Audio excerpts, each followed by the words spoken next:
Assalamualaikum warahmatullahi wabarakatuh. Halo semuanya, perkenalkan nama aku Lola Amalia Maharani dengan NIM 66612200109 kelas 4D yang saat ini sedang menjalankan UAS atau ujian akhir semester dari mata kuliah Governansi Digital.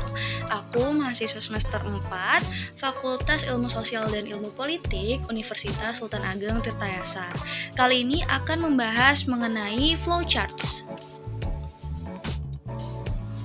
Nah, jadi apa itu flowcharts?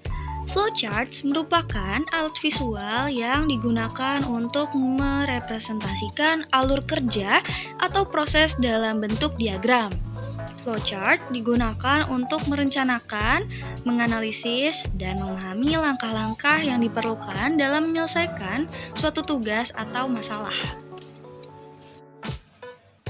Nah, jadi apa sih fungsi flowchart? Yang pertama, dapat merencanakan proses. Nah, flowchart dapat membantu dalam merencanakan langkah-langkah yang diperlukan dalam menyelesaikan suatu tugas atau masalah dengan jelas dan terstruktur. Nah, yang kedua, dapat menganalisis algoritma. Dengan menggunakan flowchart, kita dapat menganalisis algoritma secara visual dan memahami logika yang digunakan dalam proses pemrograman. Atau dalam konteks kali ini, kita akan membahas dalam ranah administrasi publik, yaitu dapat digunakan dalam proses pelayanan publik. Nah, yang ketiga, memudahkan komunikasi. Flowchart menjadi alat komunikasi yang efektif antara programmer, analisis, dan pengguna dalam memahami alur kerja suatu sistem atau program. Nah, dalam konteks administrasi publik, flowchart menjadi alat komunikasi yang efektif bagi penyelenggara pelayanan publik dan juga penerima pelayanan publik. Nah, yang selanjutnya ada simbol-simbol dalam flowchart. Yang pertama ada flow, yaitu simbol yang digunakan untuk menggabungkan antara simbol yang satu dengan simbol yang lain, dan simbol ini disebut juga dengan connecting line. Ada on page reference, yaitu simbol untuk keluar masuk atau penyambung proses dalam lembar kerja yang sama. Ada off page reference, yaitu simbol untuk keluar masuk atau penyambung proses dalam lembar kerja yang berbeda. Ada terminator, yaitu simbol yang menyatakan awal atau akhir suatu program. Ada proses, yaitu simbol yang menyatukan suatu proses yang dilakukan oleh komputer.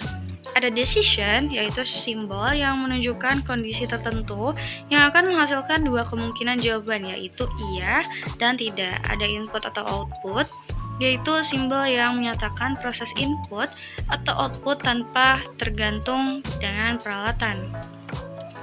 Ada manual operation, yaitu simbol yang menyatakan suatu proses yang tidak dilakukan oleh komputer. Ada document, yaitu simbol yang menyatakan bahwa input berasal dari dokumen dalam bentuk fisik ataupun output yang perlu dicetak. Ada predefined process, yaitu simbol untuk pelaksanaan suatu bagian atau subprogram atau prosedur.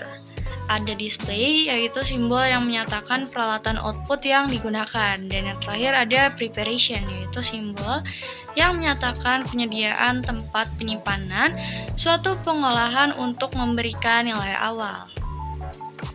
Nah, selanjutnya kita masuk kepada contoh flowchart. Di sini saya mengambil contoh flowchart di Puskesmas Rampal Cicelaket, yaitu pada saat COVID-19 sekitar tahun 2020.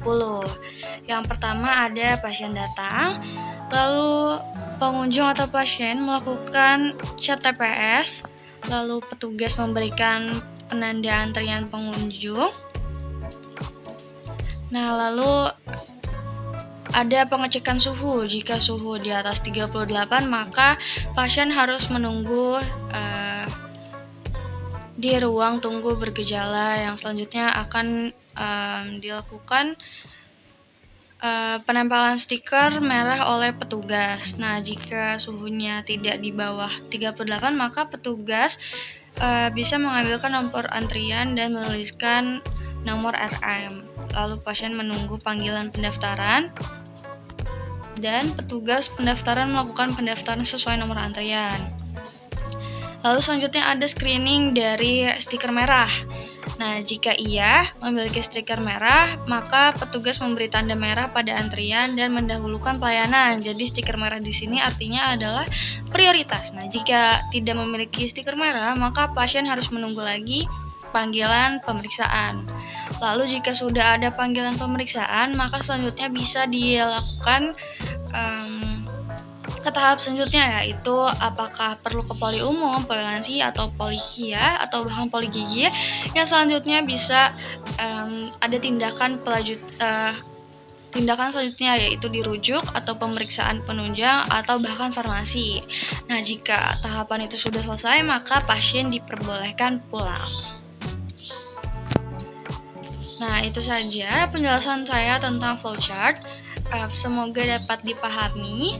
Mohon maaf apabila masih banyak terdapat kesalahan yang saya lakukan. Wabillahi taufiq wal hidayah. Assalamualaikum warahmatullahi wabarakatuh.